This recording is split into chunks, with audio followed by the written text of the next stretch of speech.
چون این نخل از اندر ساعتی روز، جنید اندر ره میرفت با سوز. دوستای خدا با سوز میرفتن در قضای راه، هر طرف این خیل زنای بیگانه و زنای هر گونه رو تماشا کردن میرفتن.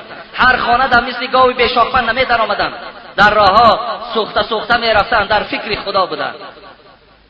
بناگاه دید اون ملعون شیطان به مکاری شده چو طفل عریان، جهت در گردنی هر کس سواره، جنید انداخت سوی او نظاره.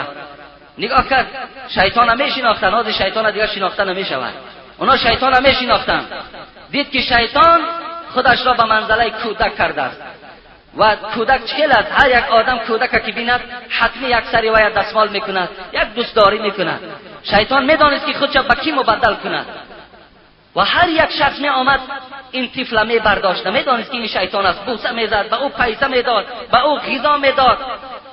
جنید که وی شناخت به او نظاره کرد، گفت عیب نمیدانی، عیب نمیدانی گفت که در گردن این مردم سوار بشوی، عیب نمیدانی که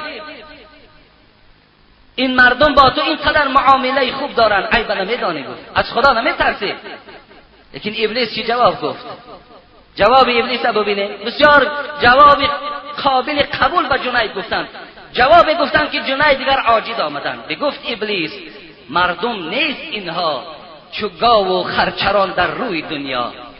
اینایی که میبینی من سوارشان میشوم، اینا را تو گفت آدم نگو، اینا را مردم نگو. اینا کسانی هستند که چو گاو و خرچران در روی دنیا. بود مردم همان قوم جگر ریش، که رای حق پرستی کرده در پیش.